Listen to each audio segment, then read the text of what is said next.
Dans cette capsule traitant des fonctions de référence, nous nous intéresserons à la fonction racine carrée, nous étudierons ses variations et sa courbe, et nous terminerons par une situation d'exercice.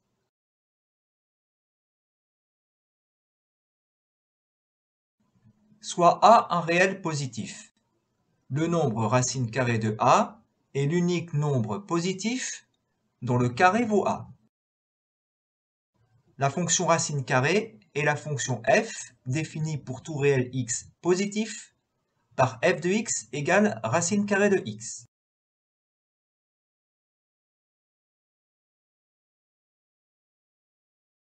L'ensemble de définitions de la fonction racine carrée est l'ensemble des réels positifs ou nuls, notés 0 plus l'infini, crochet fermé en 0, ou encore R+. Attention, il ne faut pas confondre le carré de racine de x et la racine du carré de x. En effet, racine carrée de x n'existe que pour x positif, donc il en est de même pour le carré de racine de x.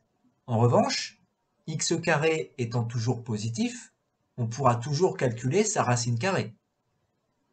Néanmoins, si x est positif, on a bien racine carrée de x carré est égal à x, mais si x est négatif, son opposé, moins x, est lui positif. De ce fait, racine carrée de x carré est dans ce cas égale à moins x. Au bilan, on peut dire que racine carrée de x carré est égale à valeur absolue de x. Prenons un exemple. On veut calculer la racine carrée du carré de 2 moins racine de 7. D'après ce qu'on a vu précédemment, on obtient valeur absolue de 2 moins racine de 7. On va montrer que cela donne donc l'opposé de 2 moins racine de 7, c'est-à-dire racine de 7 moins 2. 2 et racine de 7 sont deux réels positifs. On a vu dans la capsule sur la fonction carré que deux réels positifs et leur carré sont rangés dans le même ordre. 2 au carré est égal à 4, racine de 7 au carré est égal à 7. 4 est plus petit que 7. Les images et les antécédents sont rangés dans le même ordre. On a donc 2 plus petit que racine de 7. Il en résulte que la différence, 2 moins racine de 7, est négative. De ce fait, valeur absolue de 2 moins racine de 7 est égale à racine de 7 moins 2.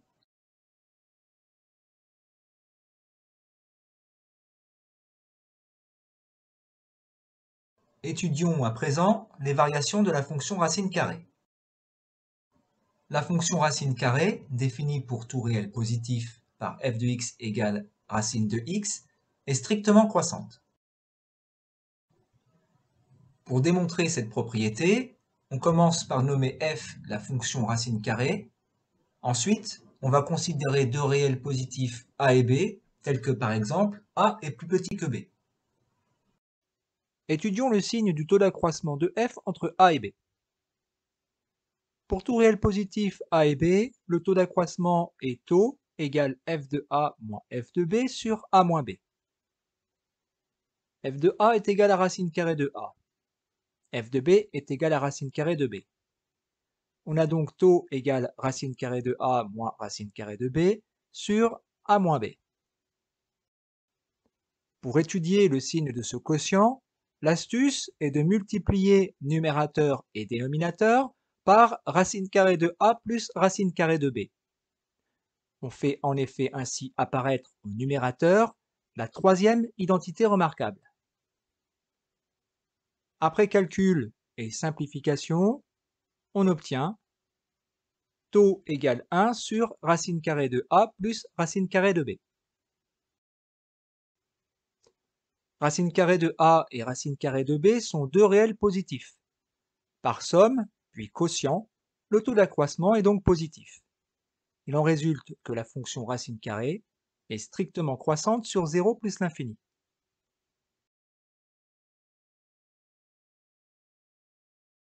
La courbe représentative de la fonction racine carrée est une branche de parabole tangente à l'axe des ordonnées en 0.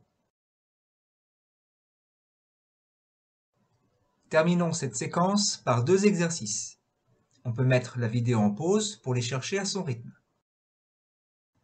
Dans le premier exercice, on veut montrer que pour tout réel a et b positif, on a racine carrée de a plus racine carrée de b qui est supérieur ou égal à racine carrée de a plus b.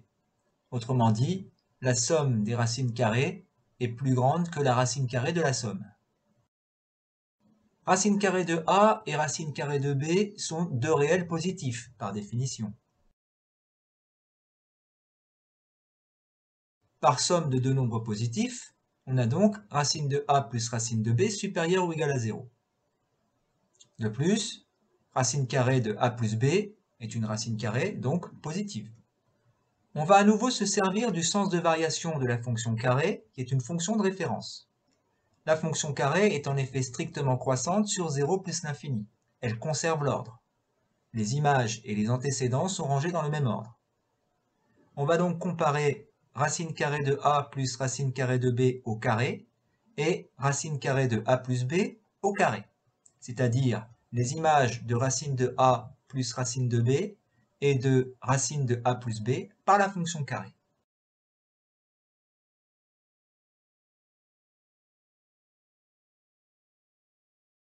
À l'aide de la première identité remarquable, on obtient racine de a plus racine de b au carré est égal à racine de a au carré est égal à a, plus le double produit, 2 racines carrées de ab, plus le carré de racine carrée de b, b. On a par ailleurs le carré de racine carrée de a plus b qui est égal à a plus b.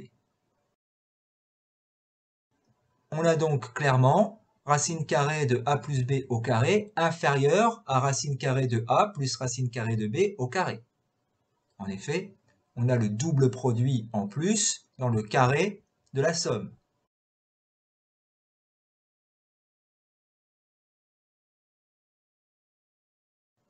On en déduit donc que la racine carrée de la somme est inférieure à la somme des racines carrées.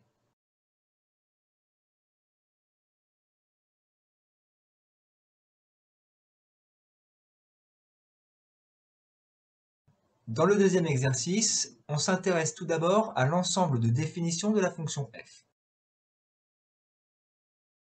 La fonction f est définie pour tout réel x tel que la racine carrée existe, c'est-à-dire pour tout réel x tel que 8 moins 3x est supérieur ou égal à 0. 8 moins 3x supérieur ou égal à 0, si et seulement si x est inférieur ou égal à 8 tiers. On obtient donc que l'ensemble de définition de la fonction f est l'intervalle moins l'infini 8 tiers. On veut résoudre l'équation f de x égale 2. On résout cette équation dans l'ensemble de définition de la fonction f. Pour tout x inférieur ou égal à 8 tiers, f de x est égal à 2 équivaut à dire que racine carrée de 8 moins 3x est égal à 2. Les deux membres de cette équation sont des réels positifs. On peut donc passer au carré par équivalence. On obtient donc que 8 moins 3x est égal à 4, puis que x est égal à 4 tiers. Enfin, on vérifie que la solution trouvée appartient bien à l'ensemble de définition de la fonction. 4 tiers est bien inférieur à 8 tiers, la solution trouvée est donc acceptée.